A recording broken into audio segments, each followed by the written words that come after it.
Como vocês sabem, sou vereador de São Paulo e pré-candidato à reeleição. Por exigência da legislação eleitoral, preciso me afastar do comando do nosso querido Bora Geral. Por conta disso, teremos a colaboração de outros apresentadores do programa para continuar debatendo temas considerados importantes para a população e a nossa cidade. Bom, durante as próximas semanas, a Daniele Persinotto, que é uma mãe atípica e conhece muito bem os desafios de cuidar de uma pessoa com um transtorno do espectro autista, vai apresentar a série Autismo, Vozes e Vivências. E, na sequência, virão mais novidades. Espero muito que vocês gostem.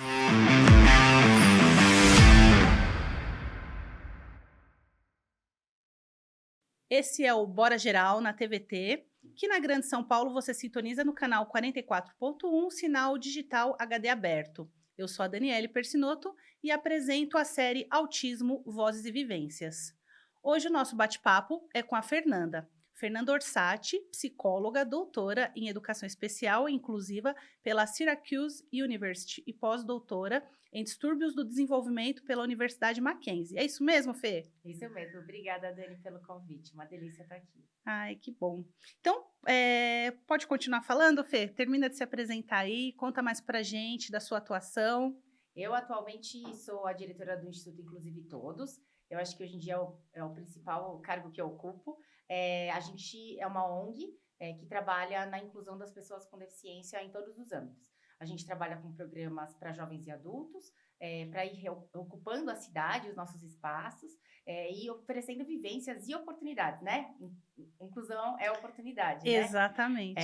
E a gente faz muita capacitação de professor, treinamento para inclusão, vários outros ambientes culturais e sociais também. A gente faz treinamentos no SESC, porque a gente sabe, né, que o lugar da pessoa com deficiência é em todo lugar. Então, a gente tem que se preparar como sociedade para que as pessoas sejam incluídas. Então, esse é bastante do meu trabalho. E eu trabalho na comunicação alternativa, que eu acho que é o tema de hoje, né? O nosso papo. Sim. Eu trabalho bastante oferecendo possibilidades comunicativas para as nossas crianças, jovens e adultos não falantes. Então, é bastante do meu trabalho, já desenvolvi um aplicativo para esse uso, e hoje em dia eu trabalho muito na prática, com familiares e com escolas para promover essa comunicação. Que máximo, né, Fê? Inclusive foi assim que a gente se conheceu, né? Exato. Então, já que a gente já entrou nesse gancho da comunicação alternativa, explica pra gente o que é comunicação alternativa aumentativa, ou CAA, como as pessoas costumam falar, né, no meio do autismo. Isso mesmo. Então, a comunicação alternativa e aumentativa e alternativa, hoje em dia a gente fala comunicação alternativa.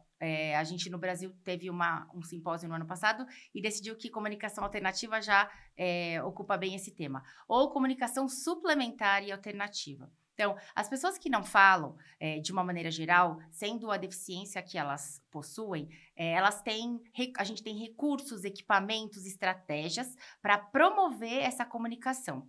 E esses são os nossos recursos de comunicação aumentativa e alternativa. Eles estão dentro de um guarda-chuva maior que a gente chama de tecnologias assistivas, que são recursos para promover participação e autonomia de pessoas com deficiência. Então, a comunicação alternativa, ela vem aí suplementar para as pessoas que falam um pouco, mas não no mesmo nível do que outra pessoa da sua idade cronológica, e elas também vêm criar uma alternativa para as pessoas que são as que a gente chama de não falantes, para as pessoas que não têm uma linguagem verbal ali confiável para se mover, para ter as ações, para ter a participação no seu dia a dia. Então, aí a gente fala de comunicação alternativa para essas pessoas. Então, só para ver se eu entendi. Então, a comunicação alternativa, ela parte do pressuposto que toda pessoa, independente dela ser oralizada ou não, ela se comunica, é isso? Isso. Pode ser que ela não se comunique verbalmente, se comunique gestualmente, fisicamente, ela tem uma forma de se comunicar e o seu trabalho, ele vem trazendo ferramentas para que as outras pessoas entendam essa comunicação dela, é isso? Isso. E aí, além de usar essa comunicação multimodal, então, a gente está aqui gesticulando, usando as nossas expressões, isso tudo é comunicativo. Mas o que a gente acredita é que uma pessoa não oralizada ou não falante, ela tem a possibilidade de comunicar mais, né? Ela tem o direito. Então, a gente parte do pressuposto que a comunicação alternativa ela é um direito da pessoa para promover a sua maior autonomia e participação na sociedade. Por quê? Porque quanto mais a gente consegue se comunicar, mais a gente consegue participar dos nossos ambientes escolares, dos nossos ambientes sociais. Então, ela é um direito, então ela entra para suplementar as outras maneiras que essa pessoa já se comunica anteriormente.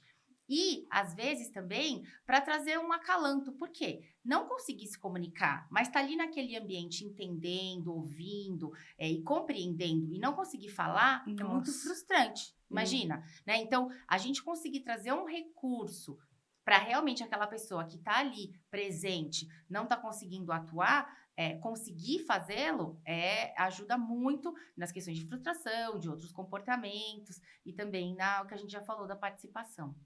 Então, assim, a minha próxima pergunta era justamente nesse sentido. Então, a comunicação alternativa, você acredita que ferramentas de comunicação alternativa são essenciais para promover a dignidade das pessoas dentro do transtorno do espectro do autismo ou de qualquer outro transtorno do neurodesenvolvimento? Sim, é essencial, como a gente falou, é um direito, mas também é a maneira daquela pessoa falar o que ela quer, as suas necessidades básicas, né? Pedir para ir ao banheiro, pedir um copo d'água, e aí, a partir disso, conseguir fazer outras questões, dividir os seus sonhos, dividir suas ideias, fazer comentários sobre o dia a dia, sobre a política nacional, sobre tudo que a gente quiser. Então, ela vai ali dar a dignidade do dia a dia, de conseguir não precisar ter um baita comportamento para você que está querendo ir ao banheiro, para dar um Sim. intervalo, sair um pouquinho da aula ou sair de uma conversa. Então, ela vem aí oferecer um pouquinho de dignidade e aí, claro, no próximo nível, né? A participação, o engajamento, as ideias, o dividir ideias, né? Isso é muito essencial.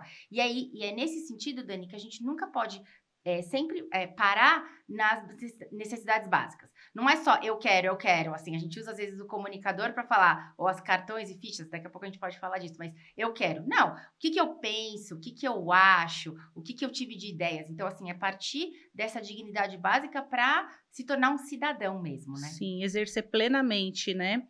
E na sua experiência clínica, quais são os principais benefícios que as ferramentas de comunicação alternativa elas podem trazer para os indivíduos com autismo em específico, né? Então, falando tanto da minha experiência clínica quanto das pesquisas dentro desse campo, o que a gente vê, né? Que quando você oferece um recurso de comunicação alternativa, e pode ser desde um cartão até uma prancha, até equipamentos de alta tecnologia, que a gente usa iPads, tablets, aplicativos, dentro desses sistemas, qualquer um desses níveis oferece a ampliação da possibilidade de comunicação dessa criança, né? Jovem e adulto. Então, não tem idade máxima. Se um jovem, um adulto não tinha acesso, a gente pode dar acesso. Então, ele consegue ampliar a sua capacidade comunicativa, ele consegue ampliar as possibilidades sociais, porque quem comunica consegue interagir, socializar mais. Imagina aqui se a gente estivesse quieta ou só fazendo alguns gestos aos últimos 5 minutos, ninguém estaria entendendo nada das nossas ideias. Sim. Então, possibilita a nossa interação e o quanto as nossas ideias fluem. E possibilitar inclusão, né? Então, aumenta muito a possibilidade de inclusão das nossas crianças. E diminui muito o comportamento disruptivo. Então, aquela criança ou jovem que precisava ter um comportamento disruptivo para Bater ganhar... a cabeça na parede, por exemplo, para conseguir o que queria, para chamar a atenção Isso. de alguma Se forma. morder, ou, eu quero o seu lugar ali, eu vou te empurrar de fora da cadeira para eu sentar aí no seu lugar. Então, você precisa muito usar menos, eu falo, usar menos o seu corpo, porque você tem uma maneira de se comunicar, você tem um equipamento, você tem uma estratégia. Então, eu preciso usar menos o meu corpo no dia a dia. Então, diminui muito esses comportamentos disruptivos. Por quê? Porque eles são comunicativos, né? De alguma maneira, aquilo está tentando comunicar algo. Então, são todos esses ganhos que a comunicação alternativa traz.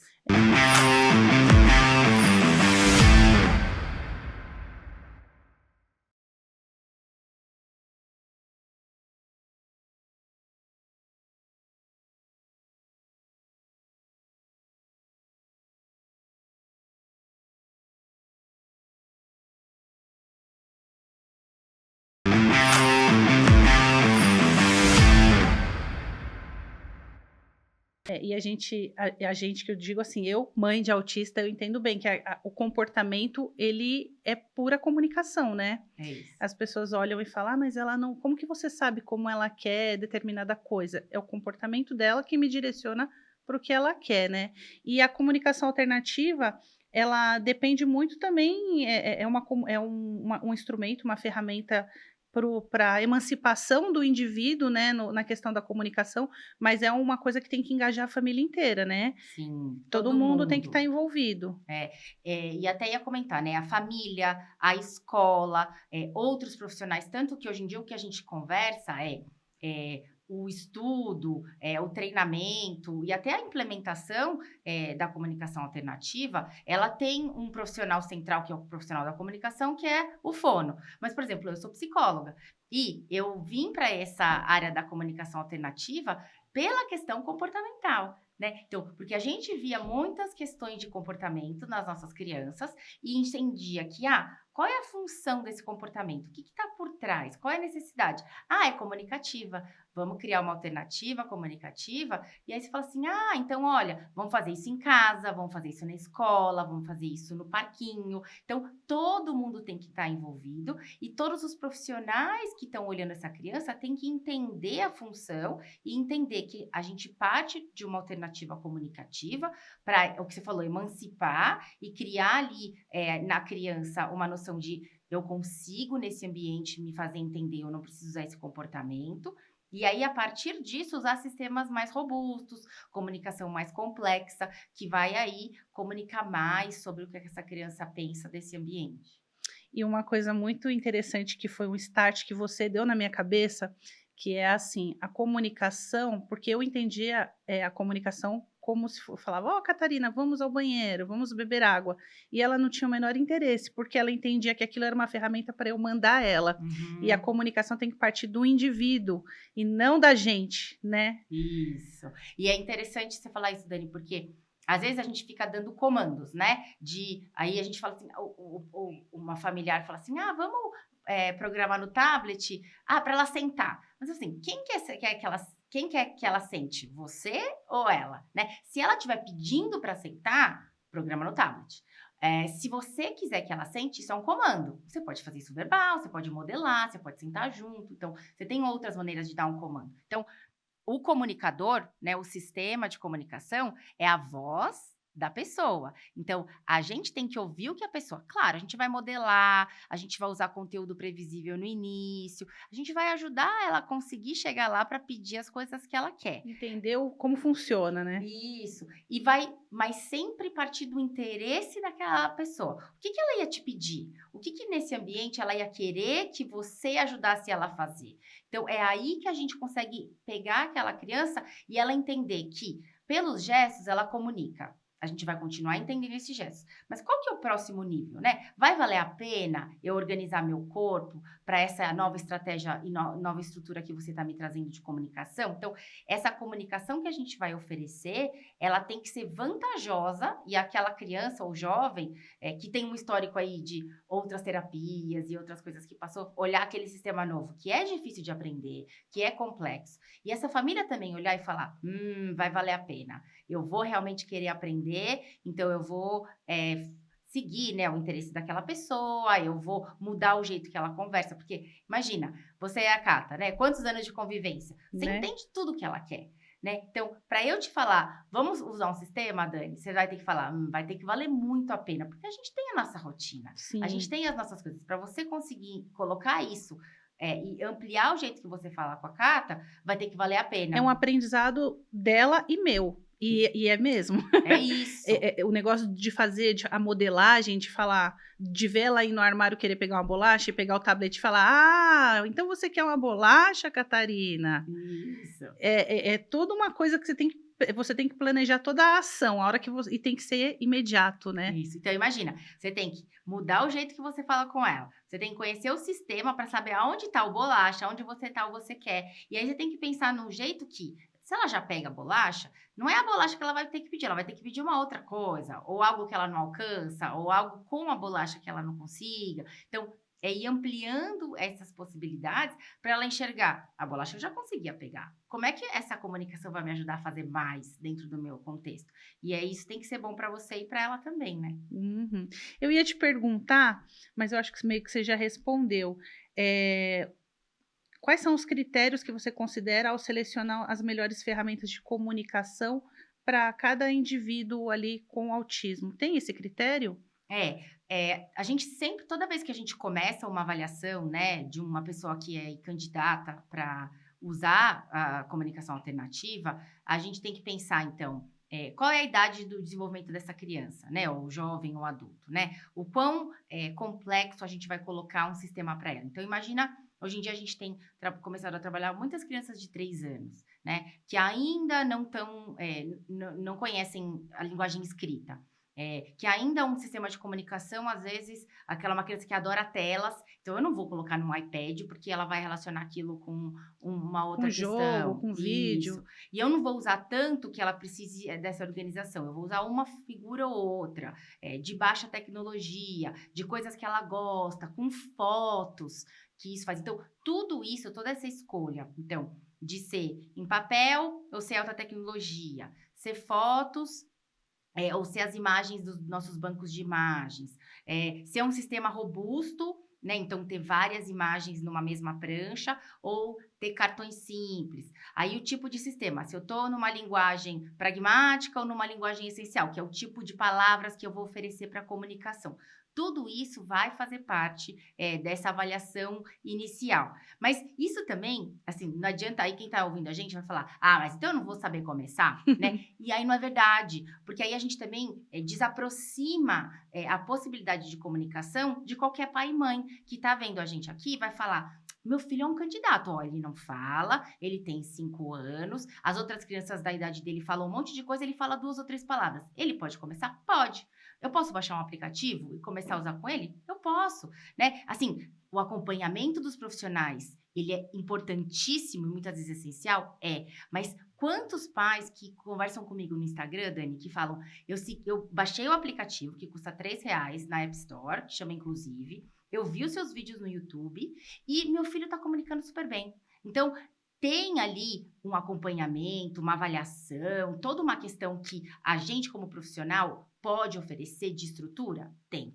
Mas também tem uma disponibilidade hoje em dia de milhares de perfis no Instagram. Se a gente for olhar o Comunicaté a Paz, que são maravilhosas essas mães, Sim, eles que têm botam muito material. criptograma lá, pictograma, né? Isso, e materiais super ricos e ideias semanais. Então, a gente tem muita riqueza para começar. Tem os aplicativos que são alta tecnologia e já vem ali com um comunicador de palavras básicas para aquela criança começar comunicando. Então, a gente fica ali balanceando o quanto a gente precisa dessa estrutura e o quanto a gente pode começar. E aí, claro, depois, quando precisar de uma ideia extra, eu vou procurar um profissional. Então, assim, a gente tem os dois lados e tem os dois exemplos de sucesso. Então, a gente não pode também se intimidar de ouvir a minha conversa aqui de falar de pictogramas, não sei o quê, e falar não é para mim, não, é para todo mundo, é para todos os pais, todas as famílias, todos os professores. Eu falo, em treinamento eu falo muito isso, Dani.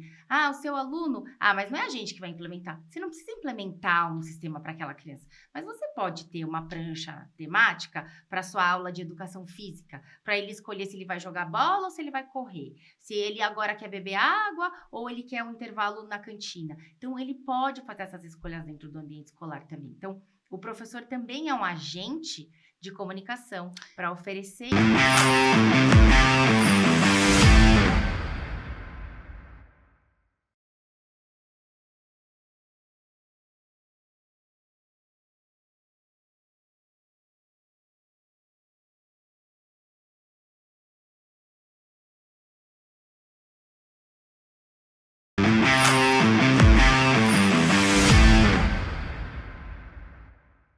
Fê, por que você acha hoje que a gente morando na cidade mais rica da América Latina, que é São Paulo, a gente ainda não tem práticas com evidência no SUS, como, por exemplo, comunicação alternativa, metodologias ABA ou musicoterapia, enfim. Por quais razões você acha que hoje ainda a gente não tem isso disponível para todo mundo, sendo que o SUS é um serviço integral e gratuito? Essa é uma pergunta-chave, né, Dani? Eu acho que isso faz muito parte do nosso contexto atual, né? Quando uma família recebe um diagnóstico, o que que ele quer? O que que os pais querem? Eles querem saber qual que é o melhor serviço, qual que é o melhor suporte, qual é a melhor terapia que eu posso oferecer para o meu filho. O que que realmente vai ter impacto positivo de habilidades ao longo do seu desenvolvimento. E hoje em dia a gente sabe, assim, tem várias pesquisas que mostram o que funciona no autismo. A gente sabe que a análise do comportamento, ela é uma ciência que tem princípios que fazem com que a criança aprenda. Então, a gente não precisa usar o pacote do ABA em todos os ambientes, mas a gente tem princípios que a gente sabe que vão fazer diferença para o aprendizado dela. Por exemplo, uma coisa que a gente sempre fala, suportes visuais. A gente sabe que o cérebro de uma criança com autismo aprende melhor quando a gente tem um suporte visual do que só quando a gente fala. Então, por que a gente não sabe sobre isso e divulga isso para todo mundo em todos os ambientes? Então, esses princípios, eles são essenciais de estarem ali chegando na população mais vulnerável, que vai ter acesso a pouquíssimas horas de terapia. E se essas poucas horas de terapia ainda não tiverem esses princípios baseados em evidência aplicados, eles provavelmente não vão fazer com que as habilidades sejam desenvolvidas para as nossas crianças. E a gente está perdendo tempo, e aí fica uma janela enorme entre aquela criança, um degrau enorme entre aquela criança e os seus colegas de sala, os seus colegas do bairro, da rua. Então, não é justo, né, na verdade, você não conseguir oferecer. E a comunicação alternativa, integração sensorial, musicoterapia, tem tantas práticas baseadas em evidência que elas podem ser aplicadas no nosso serviço público, e é uma pena que a gente não consiga fazê-lo, porque a gente ainda não tem acho que esse pensamento de vamos atrás do que funciona, vamos atrás do que tem pesquisas. E não é, Dani, para ser engessado, não é só uma abordagem que funciona. Vamos olhar, tem um monte de pesquisa falando da comunicação alternativa, falando, por exemplo, isso que a gente falou no começo, de entender o que um comportamento está querendo dizer, entender que tem uma necessidade por trás, também é uma prática baseada em evidência, que é uma análise funcional do comportamento. E isso não precisa ser aplicado por um profissional super gabaritado. Isso eu consigo ensinar para os pais a utilizarem no dia a dia. Quando você vê um comportamento, vê o que aconteceu antes, vamos entender o que você fez depois de consequência para tentar mudar. Eu estou ajudando a prevenir, eu estou empoderando essa família a conseguir lidar com isso em casa, né? Então, é disso que os pais precisam. Não é de julgamento. Não é de que quando a filha cai em crise no meio do mercado, alguém apontar de, você não está conseguindo controlar sua filha. Não, eu sei o que ela quer e eu não vou dar agora. E é por isso que ela está se comportando assim. Eu já aprendi a fazer essa análise funcional. Então, esse empoderamento precisa estar em todo lugar, porque um pai precisa saber olhar e falar, isso é uma necessidade sensorial. A criança agora precisa pular. Ela vai sair correndo, é uma necessidade dela. Eu não vou ficar segurando ela. Então, esse tipo de conhecimento de quais são as características do autismo e o que eu posso dar como suporte, precisa estar disponível. E isso é prática baseada em evidência que precisa estar em todo lugar para consumo de todo mundo. Ai, que legal esse nosso bate-papo, viu, Fê? E assim, o que eu vejo muito é que às vezes a família fica tão constrangida com a situação que ela se apega no menos importante do que entender o que gerou aquilo, né? Depois que eu aprendi um pouco de análise do comportamento, eu inclusive uso com todo mundo a questão dos reforçadores, a questão de entender por que a pessoa às vezes está zangada comigo, o que aconteceu antes. E é uma coisa que eu uso para a vida com todo mundo. E Dani, só complementando, eu não sou analista do comportamento, né? Eu sou uma psicóloga, psicóloga comportamental, eu sigo essa linha, mas é isso, você não precisa ser analista do comportamento para entender que eu vou ali respeitar a necessidade do meu filho, eu vou ali fazer como ambiente a estrutura que ele precisa para responder diferentemente, né? E conseguir fazer isso em todos os ambientes. E não ficar ligando para a opinião dos outros, né? Eu acho que é nesse sentido, né? A gente não precisa ser o especialista do especialista. Isso a gente fala muito de inclusão também, né? Sim. Você não precisa da escola especial, a gente tinha muito esse mito, né? A escola especial que vai saber tratar o meu filho. A gente sabe que não é verdade, né? Na escola regular, a gente pode ter o conhecimento especializado para conseguir dar suporte para ele dentro daquele ambiente, né? O conhecimento especializado não é um lugar, é um conhecimento. E ele pode ser levado no mercado, na escola, nas terapias, no nosso podcast, no nosso programa, então em todos os lugares. O problema de tudo isso, acho que é a disponibilidade das pessoas de entenderem isso, né? Mas é um passo de cada vez e a gente está aqui hoje provando que a gente está na direção certa. E quais seriam hoje as suas considerações finais desse nosso bate-papo tão gostoso, tão legal, tão importante e necessário, Fê? Dani, eu queria agradecer e queria falar para todo mundo.